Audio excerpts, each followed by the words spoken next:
കുറെ നാളെ എറണാകുളത്ത് തന്നെ ഇങ്ങനെ നിൽക്കുക. അപ്പോഴത്തേക്കും ഒരു വീഡിയോ കോളിൽ ഇപ്പൊ കാണുന്ന അമ്മയില്ലേ രേണുസുതി, ഞാനിപ്പോഴും ദുബായി തന്നെയാണ്. ഒരുപാട് നല്ല ആൾക്കാരെന്നെ വിളിച്ച് ഞാൻ ഓക്കെ ആണോ എന്ന് ചോദിച്ചാൽ ഞാൻ ഓക്കെയാണ്. രേണുസുതി ആദ്യം അമ്മേനെ വീഡിയോ കോളിൽ കാണുന്ന ആ ടൈമിൽ ഭയങ്കരമായിട്ട് കമ്പനിയായി അമ്മയായിട്ട്. സൂപ്പർ ആയിരുന്നു ആ ടൈമിൽ. അപ്പം അങ്ങനെ ഒരു ദിവസം അമ്മ എറണാകുളത്ത് എത്തുമായിരുന്നു. കമ്പനി ആയാലല്ലേ കല്യാണം നടക്കത്തുള്ളൂ. ഞാൻ കാണാൻ വന്നു, ഇങ്ങനെ കണ്ട് ഭയങ്കരമായിട്ട് കമ്പനിയായി. മനസ്സിലായി, അങ്ങനെ ഒരു ഭയങ്കര കമ്പനിയായി. ഇങ്ങനെ ഒരു ഇതില്ല, ഇങ്ങനെ കമ്പനിയായി.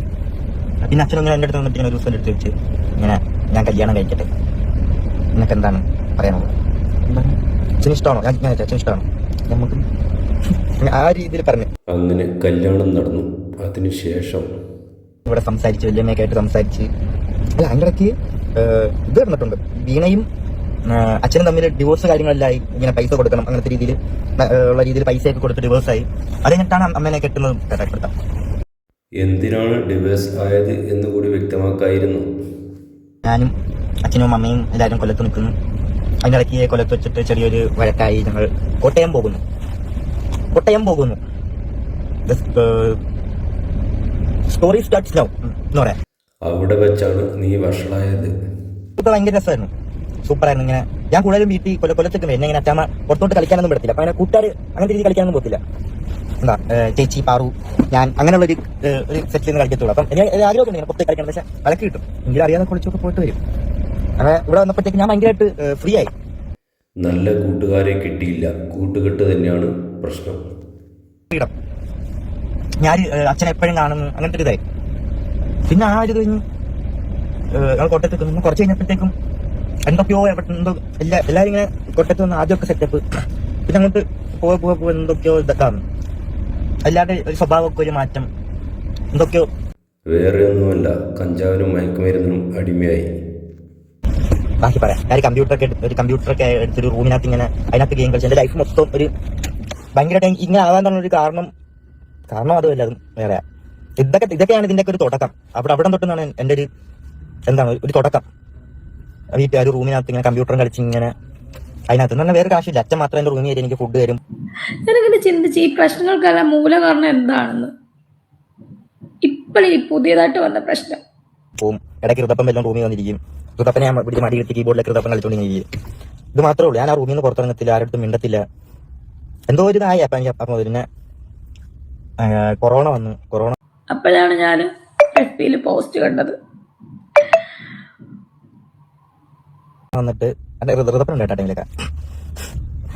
കൊറോണ വന്ന് അതിനിടയ്ക്ക് അച്ഛൻ ഒരു യൂട്യൂബ് ചാനലൊക്കെ തുടങ്ങിയിട്ട് ഒരു വെബ് സീരീസ് ഒക്കെ ചെയ്യുന്നുണ്ട്. അച്ഛൻ കുറെ ആർട്ടിസ്റ്റുകളൊക്കെ വിളിച്ച് അച്ഛനെ ലോക്ക്ഡൌൺ ആയി, ആൾക്കാർ അവിടെയും പെട്ടുപോയി. എന്നിട്ട് അതിന് വേണ്ടിയിട്ട് അവിടുത്തെ ഇതൊക്കെ ചിലവൊക്കെ നടക്കാൻ വേണ്ടി കുറെ കടമൊക്കെ വാങ്ങി.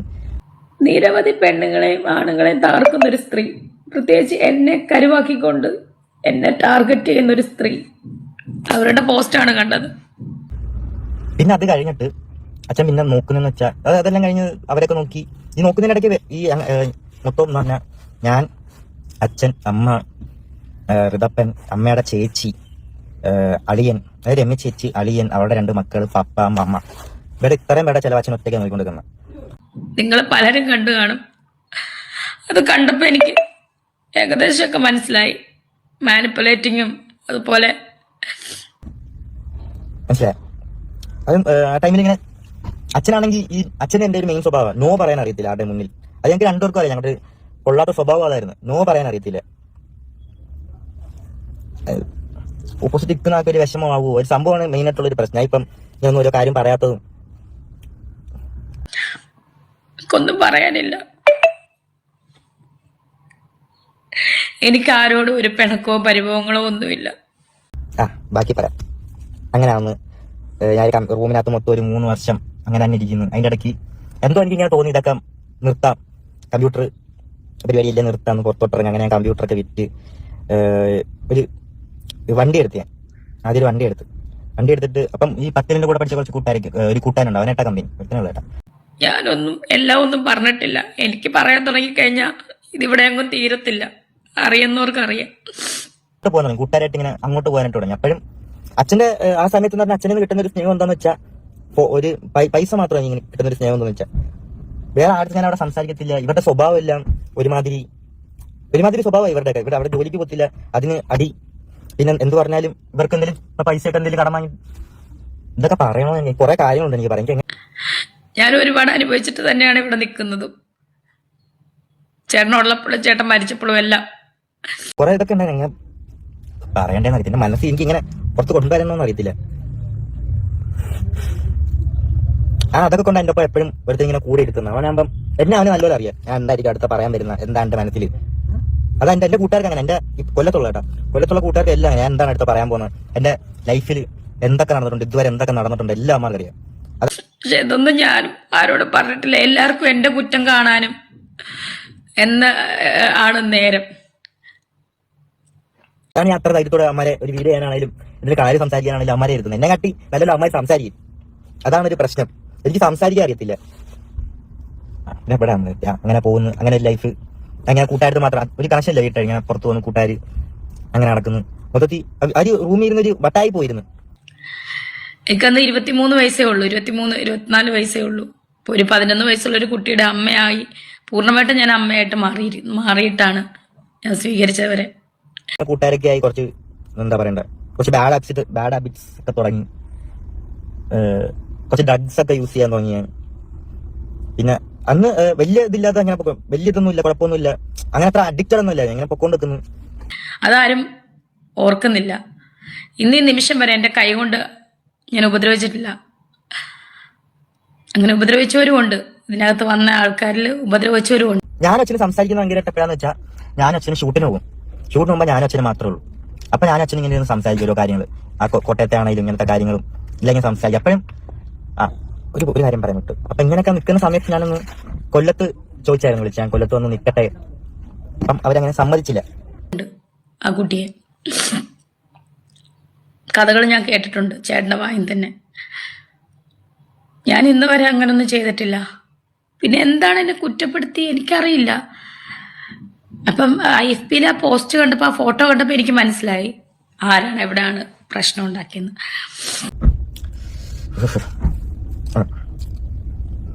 സമ്മതിച്ചില്ല. ഇതവിടെ തന്നെ നിന്നാണ് ഇങ്ങനെ പോകുന്നു.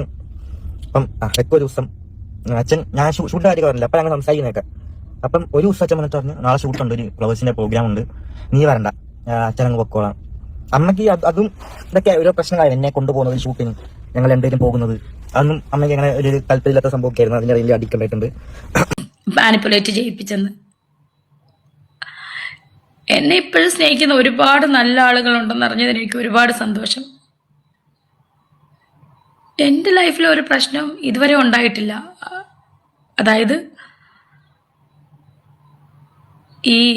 ഇപ്പൊ ഈ പ്രശ്നം നിങ്ങൾ പ്രശ്നത്തിനാണോ എന്നറിയാവുന്നവരുമായിട്ട് ഞാൻ ഒരു പ്രശ്നം ഉണ്ടാക്കിയിട്ടില്ല. എന്തോ ആർക്കും എന്നെ അങ്ങോട്ട് ഇഷ്ടമല്ലായിരുന്നു, അങ്ങനെ ഒരു അട്ടായി പോയിരുന്നു. അങ്ങനെ അപ്പോഴും എനിക്ക് എന്തെങ്കിലും എന്റെ വിഷമങ്ങളാണെങ്കിലും എന്തെങ്കിലും പറയാനായിട്ടാണെങ്കിലും എനിക്ക് വിളിക്കാനായിട്ടും അച്ഛനൊരു ഒരാളുണ്ട്. എനിക്ക് എന്തൊക്കെ ചെയ്തെന്ന് പറഞ്ഞാൽ, എനിക്ക് എന്തൊക്കെ വിഷമമുണ്ടെന്ന് പറഞ്ഞാലും എനിക്ക് ഒരാളെ വിളിക്കായിരുന്നു. അച്ഛൻ എന്തൊക്കെ ചെയ്താലും ഈ വിളിക്കായിരുന്നു. ആ ഒരു ധൈര്യം ഇങ്ങനെ ഭയങ്കരമായിട്ട് എനിക്ക് ഉണ്ടായിരുന്നു. മിനിഞ്ഞാന്ന് വരെയും ഞാൻ പതിവ് പോലെ എന്നെ കോണ്ടാക്ട് ചെയ്യുകയും ആവശ്യമുള്ളത് ഞാൻ കൊടുക്കുകയൊക്കെ ചെയ്തിട്ട് ഒരു വ്യക്തിയാണ്, ഒരു അമ്മയാണ് ഞാൻ മിനിഞ്ഞാന്ന് വരെയും. പിന്നെ എന്താണ് ഇവിടെ സംഭവിച്ചെന്ന് എനിക്കറിയില്ല. ഒരു ദിവസം ഷൂട്ടിന് പോകണ്ടെന്ന് പറഞ്ഞിട്ട് പിറ്റേ ദിവസം രാത്രി വെച്ചിട്ട് എടുത്ത് പറഞ്ഞിട്ട് രാവിലെ ഒരു 4 മണിക്ക് ആകുമ്പോൾ വരും, നീ എന്നെ ചങ്ങനാശ്ശേരി ഒന്ന് വിളിക്കാൻ പറഞ്ഞു. ഓക്കെ, 4 മണിയായപ്പം വിളിച്ച് ഫോൺ എടുത്തില്ല. എന്നിട്ട് ഞാൻ കിടന്നു പറഞ്ഞു. ഞാൻ വിചാരിച്ച് അച്ഛനെപ്പോഴും ഈ ഷൂട്ടിനൊക്കെ പോയിട്ട് ഉറങ്ങിപ്പോകുന്ന സ്വഭാവമുണ്ട്. അപ്പം ഞാൻ ഫോൺ എടുക്കത്തില്ല എന്നുള്ളൊരു ഇതായി. ഞാൻ കിടന്ന് ഉറങ്ങാം, രാവിലെ എന്തായാലും വരും. അപ്പം അങ്ങനെ തുടങ്ങി. എപ്പോൾ എന്നെ അമ്മ ഒന്ന് തട്ടി എണിപ്പിച്ചിട്ട് ഞാരാ എനിക്ക് അച്ഛനെന്തോ പറ്റിയെന്ന് തോന്നുന്നു, ഒന്ന് വിളിച്ചു നോക്കാം. ഞാനിപ്പം പിന്നെ അച്ഛൻ്റെ ഫോണിലോട്ടൊക്കെ വിളിക്കുന്നു. ഫോണിലോട്ട് വിളിച്ചിട്ട് എടുക്കുന്നൊന്നുമില്ല, ഫോൺ സ്വിച്ച് ഓഫ് ഒക്കെ പറയുന്നു. അപ്പം ആൾക്കാരൊക്കെ ഞാൻ വരാൻ പറഞ്ഞു. അപ്പം എനിക്ക് മനസ്സിലായി എന്തോ ഇതായിട്ടുണ്ട്. അപ്പോഴത്തേക്ക് ഞാൻ നേരെ ആദ്യം അനൂപേട്ടനെ വിളിച്ചിട്ട് എന്തോ പറ്റിയ അനുപേട്ട അച്ഛൻ. അനുപേട്ടൻ പറഞ്ഞിങ്ങനെ രക്ഷിക്കാൻ പറ്റില്ല, സോറി എന്ന് പറഞ്ഞിട്ട് ഫോൺ ഇങ്ങനെ കട്ട് ചെയ്തു. എനിക്കൊന്നും അറിയില്ല, ടോട്ടലി ഐ എം കൺഫ്യൂസ്ഡ്. ഇപ്പം മനസ്സിലായി, ആ ഫോട്ടോ കണ്ടപ്പോൾ എനിക്ക് മനസ്സിലായി മാനിപ്പുലേറ്റിംഗ് ആണെന്ന്. അവരെ സ്വാധീനിച്ചത് എങ്ങനെയാണെന്ന് എനിക്ക് മനസ്സിലായി.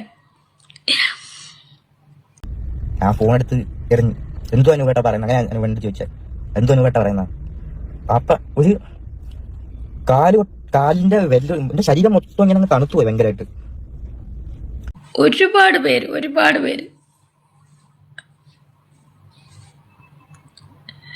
എന്നെ വിളിച്ച് തിരക്കി. ഞാൻ ഓക്കെ ആണോ എന്ന് ചോദിച്ചു. ഇത് എന്റെ നെഗറ്റീവ് അടിക്കുന്നവർക്ക് ഒരു സന്തോഷമായിരിക്കും ഞാൻ ഈ കരയുന്നതൊക്കെ. എന്തൊക്കെയാ നടക്കുന്ന ആ ടൈമിൽ ഒന്നും അങ്ങോട്ട് അറിയാൻ വയ്യ. എന്തൊക്കെയോ നടക്കുന്നു, ആരൊക്കെ വരുന്ന എൻ്റെ അടുത്ത്. എനിക്ക് ഒരുപാട് കാര്യം പറയാനുണ്ട്. എൻ്റെ ലൈഫ് സ്റ്റോറി പറഞ്ഞു കഴിഞ്ഞാൽ before suicide and after suicide, അല്ലെങ്കിൽ ആഫ്റ്റർ സൂയിസൈഡ്, ഡെത്തിന് ശേഷമുള്ള ഒരു ജീവിതവും എൻ്റെ ജീവിതവും അതിന് മുന്നുള്ള ജീവിതവും എനിക്കും പറയാനുണ്ടെങ്കിൽ അത് പറഞ്ഞു കഴിഞ്ഞാൽ ഇവിടെ ഒന്നും തീരത്തില്ല.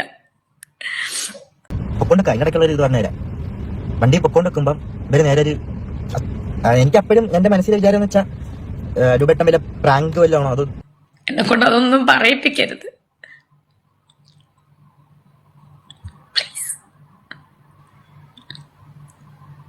ഇതിൻ്റെ ബാക്കി വീഡിയോ കാണുവാൻ ഈ ചാനൽ ഇപ്പോൾ തന്നെ ലൈക്ക് ചെയ്ത് സബ്സ്ക്രൈബ് ചെയ്ത് വെക്കുക.